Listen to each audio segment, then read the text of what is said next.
What's going on, guys? Welcome to your second stimulus check update, stimulus package update, and stimulus news report for Thursday, November 19th. Counting today, Congress has 17 working days left to pass a COVID relief bill. They only have 12 working days left to pass a government spending bill. Those are the deadlines. Those are very important to pay attention to. Most people would say they don't anticipate Congress to pass either one of these bills by their deadlines. That is, again, it's very important to note, because if Congress does not pass the government spending bill by December 11th, then the government will become shut down. If Congress doesn't pass a stimulus relief bill, a COVID relief bill, aka a stimulus package, by pretty much by December 18th, which is in 17 working days, then Congress will go on recess, or it will pretty much be done for the year. They will go on kind of a holiday for Christmas, and they will not come back to Washington until the new Congress meets, which will be January 6th. And we also, and I'm going to address that, but in today's video we also have reports around the $200 Social Security check bonus and how any stimulus package we see could be larger than what most people are expecting. This is good news. So let's not wait any longer, and let's get right into the stimulus check update for today. First, I addressed the fact that multiple Democrats and Republicans are urging their leaders, their respective leaders, to consider the Problem Solvers Caucus proposal. If you remember what that was, and I addressed that in yesterday's video, I will link to that down in the description box below so that you can go and check it out. But if you remember what was in that proposal, it included 2 stimulus checks. It included up to $500 billion for state and local government funding. It included rental assistance, school assistance, and so much more. Yesterday, and again, the Problem Solvers Caucus proposal is going to come up multiple times throughout the next few weeks. And I say this because this is being looked at as the most promising bill. The HEROES Act, that $3.4 trillion bill that Nancy Pelosi and Democrats, passed through the House back in, was it May? May. It's a very good bill. There's a lot to it, but there's also a lot of stuff that Republicans are dead set against. So $3.4 trillion is not going to happen. The $2.2 trillion HEROES Act, HEROES 2.0 or HEROES Light, that is another one that Republicans cannot get behind because it's too expensive, and also has a bunch of pieces of legislation in it that they just do not support. So this is why the Problem Solvers Caucus is going to be the best bet moving forward. Because I can tell you right now, the $500 billion skinny bill that Mitch McConnell keeps on trying to push through the Senate is not going to work. Democrats will never support that. The $1.2 trillion HEALS Act that, again, Mitch McConnell is trying to get passed through the Senate, again, Democrats will never support that. And in many cases, some of the Republicans don't support this either. So this is why we're going to talk about the Problem Solvers Caucus proposal, because that is the most likely option right now. But yesterday, the Problem Solvers Caucus co-chairs, Tom Reed and Josh Gottheimer, released a statement regarding the need for more COVID relief. In this statement, it says, "Election day has come and gone, and the American people, our families, small businesses, and local communities are all still suffering. It has been 65 days since the Problem Solvers Caucus introduced our framework for a bipartisan COVID-19 relief package. Prior to the election, all parties at the negotiating table expressed a readiness to get a bipartisan deal done, and yet the American people are still waiting to receive the relief they deserve. We cannot delay any longer. After meeting with senators from both parties and administration officials earlier this week, it is clear that there is an opportunity to get bipartisan, urgently needed assistance to American families and small businesses."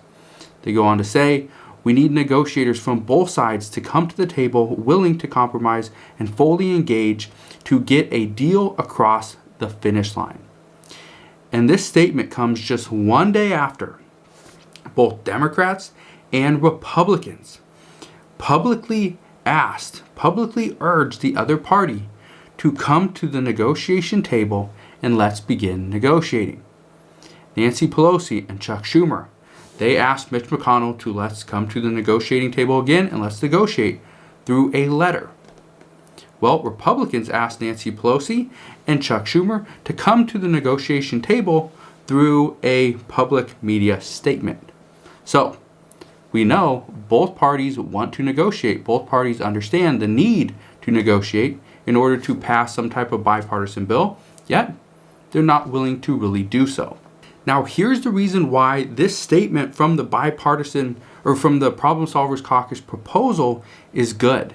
It is good because it says that they have reached out to other senators from both parties, from both Democrats and Republicans.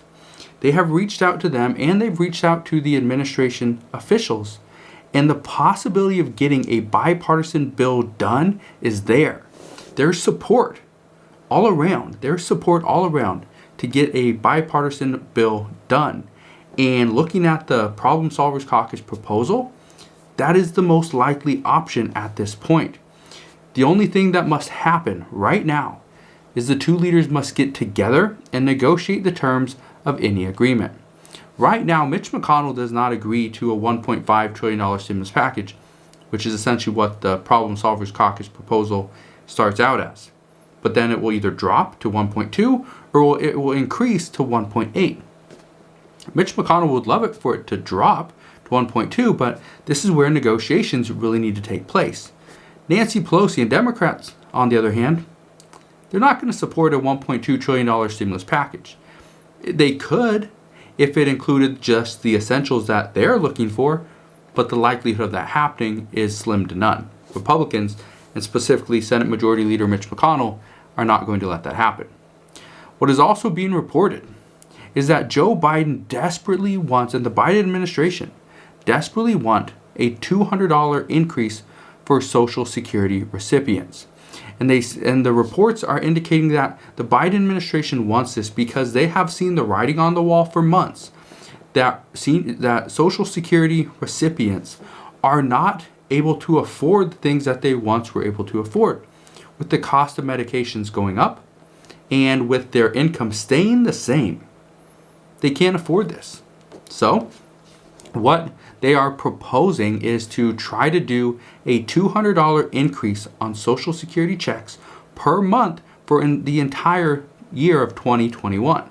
However, there's another report saying that some Republicans are not opposed to a $100 to $200 per month increase on Social Security checks, but they do not see a need for this to happen for all of 2021 because they anticipate after the vaccines are out, people become vaccinated, it will be easier and more likely for the cost of some prescriptions, the cost of grocery products, and cost of gas to start to come back down to the pre-pandemic prices. So if that's the case, great. But as of right now, the report is indicating that the Biden administration would like to see a $200 increase for Social Security recipients. Now, this would create a larger stimulus package, and Republicans will not be on board with the larger package, depending on how much the package is going to cost initially. Let's just assume this is going to be the $1.5 trillion Problem Solvers Caucus proposal. Well, if it is, what the Biden administration is considering is taking funds from another source. For example, do state and local governments need $500 billion for their state and local governments? Maybe, maybe not. What if we took a little bit of that money, those funds, and we redirected that to Social Security? That could work, right? That would be a great way to, instead of increasing the package dramatically by whatever it costs to provide $200 increases per month for whatever length of time they decide, then it would actually bring the cost more even. So it really wouldn't look like it would cost more. We'd just be taking money from a different pot, putting into Social Security checks, right? That could happen. And that's something that these reports are saying is being considered. But as of right now, what you need to understand is Joe Biden doesn't have any power. He has no power. President Trump is our president, not Joe Biden. Joe Biden is not the president yet. He actually isn't even president-elect yet. They haven't certified the election results. They haven't certified the ballots. And until then, he's not technically president-elect. So, the tough thing about all of this is things are much easier said than done. And I say this because right now, Senate Majority Leader Mitch McConnell is more worried about getting judicial nominees through as opposed to working on stimulus.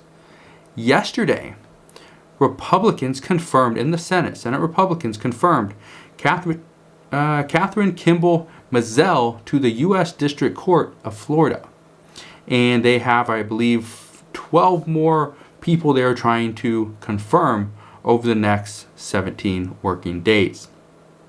This was done instead of working on any COVID relief package to the American people.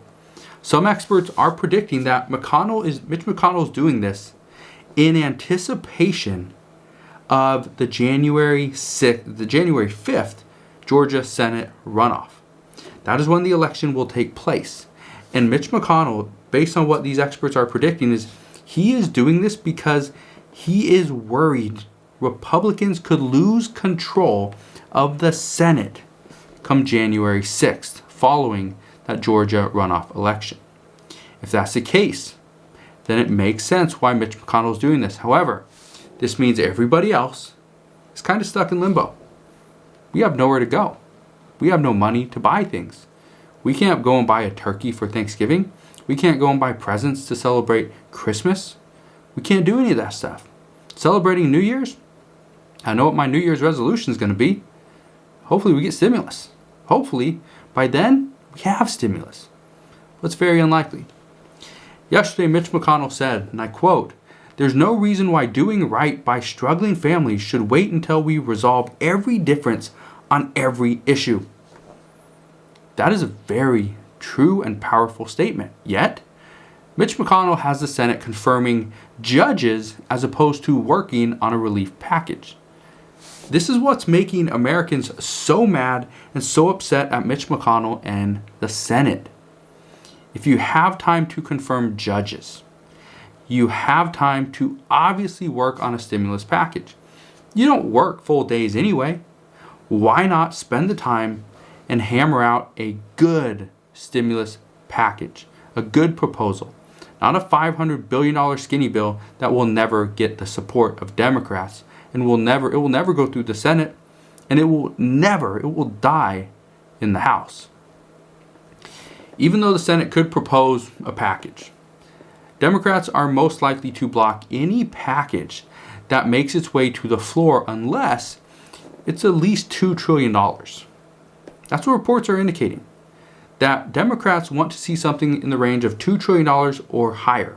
If it's at $2 trillion or lower, they will block it and try to get them to negotiate.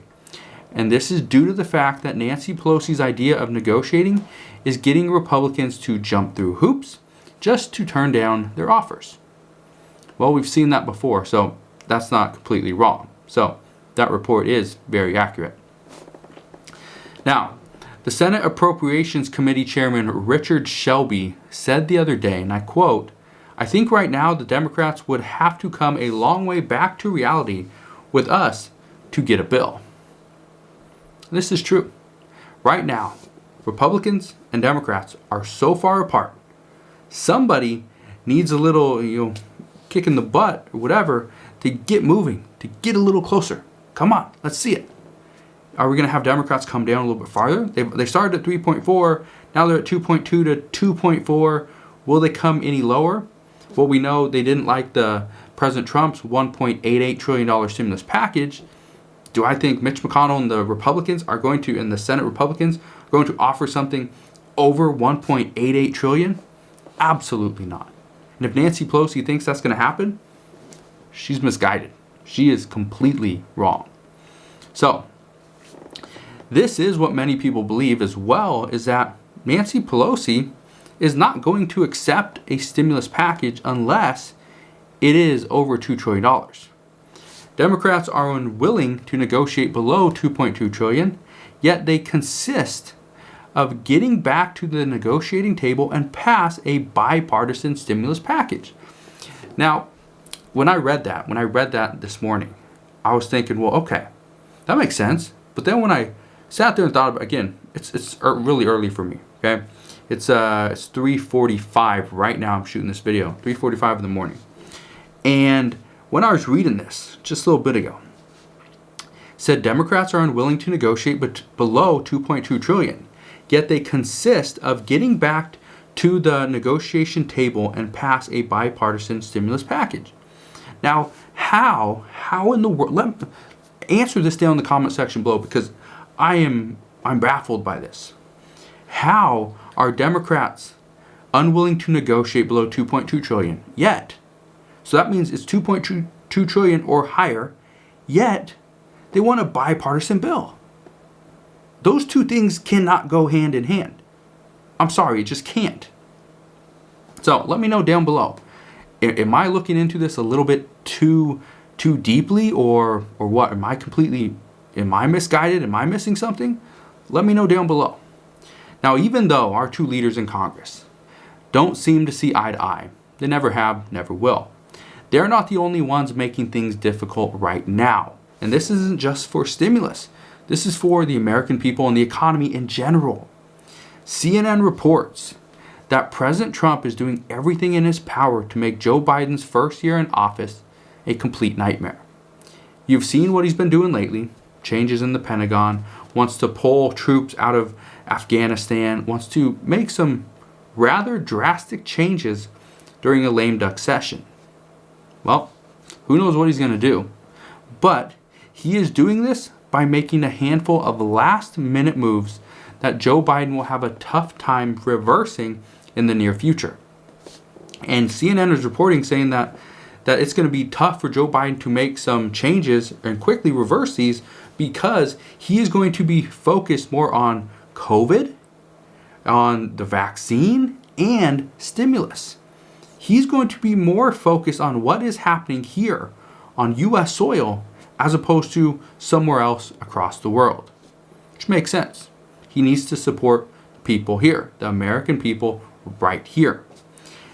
He is also reportedly not willing to sign a stimulus, and this is talking about President Trump. He's not willing to sign a stimulus bill unless it is near or under $500 billion.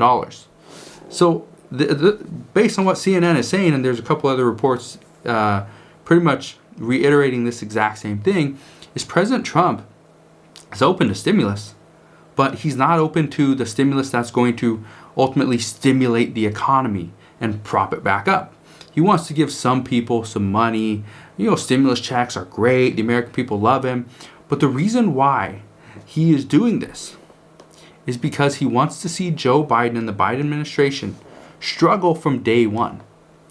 And getting stimulus out before the Biden administration were to take office, before January 21st, 2021, if he does not provide any stimulus, it's going to make the Biden administration's first week or maybe even month almost impossible.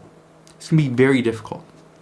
And the reason why CNN is saying this and reporting this is because Trump is reportedly doing this, doing all of this to make his presidential argument for 2024. So when President Trump tries to run again for president in 2024, so in 4 years, he will be going up against Joe Biden. Well, what's the best way to look like he's better? Make Joe Biden look like he is worse. That when he gets the United States and he takes over, he's going to have a tough time. He's going to struggle. He's going to be spinning his wheels. And this could be why Mitch McConnell, and some people are saying that Mitch McConnell is going to be a thorn in Joe Biden's side. He's not going to agree on anything Joe Biden wants. And this could be due to the fact that they have a plan to get President Trump back into the Oval Office in 2024. So we'll see. Whether you are you're for Trump or you're against him doesn't matter. What matters is we have multiple items expiring very soon at the end of this year. These things include provisions to beef up unemployment insurance, add it for another 4, 6, maybe 8 weeks, a deferral of student loan payments, that expires on December 31st. There's a paid family leave provision, that expires on December 31st.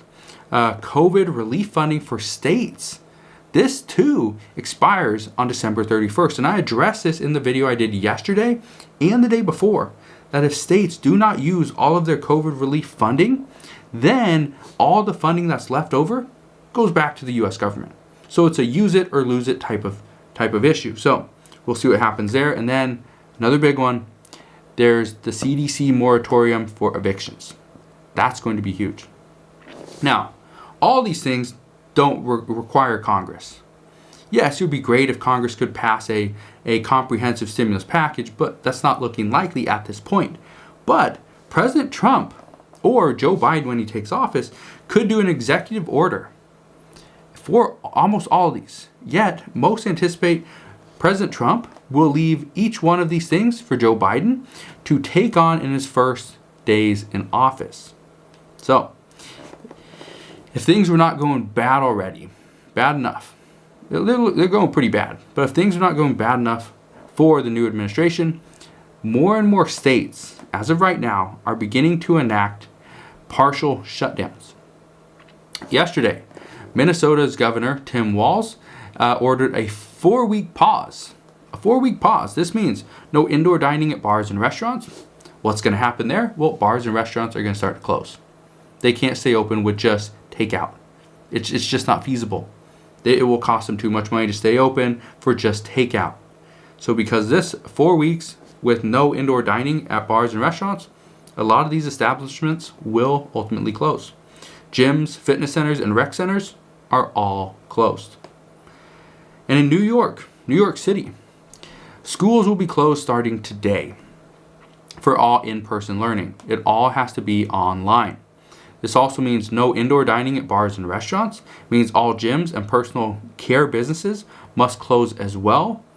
And unfortunately, unlike Minnesota, unlike Washington, Oregon, New Mexico, and even Michigan, unfortunately for New York City, there's no timeline, no timetable for when these restrictions can be lifted. So that's the bad thing. Now, in other news, New York's Governor Cuomo is foregoing his $25,000 per year raise for this year. And he's asking multiple members to do the exact same thing. Many members have got a raise for this year. Cuomo's raise was $25,000. He's going to forego that. That's a great thing. And in my opinion, this is what many members of government should be doing at this time in order to provide funds for their state. Let their state reallocate that raise, or maybe take at least a slight decrease in pay, like many of us have had to do. Take a decrease in pay. Maybe it's you're getting like 5% less, 10% less, whatever. You're probably getting paid very well. You can live without that 5% or 10% of your pay. Okay, great. Do that for 2021. That would be an incredible gesture, showing that you are in the same spot as everybody else. You too have been affected. So, as for COVID cases, yesterday the United States, according to Johns Hopkins University, the United States reports 172,391 new cases and 1,923 deaths. That's a lot. It is because of these surging cases that experts warn Americans to stay home and try to avoid any holiday gatherings this year, especially Thanksgiving and Christmas. Do what you can to keep yourself and your loved ones safe.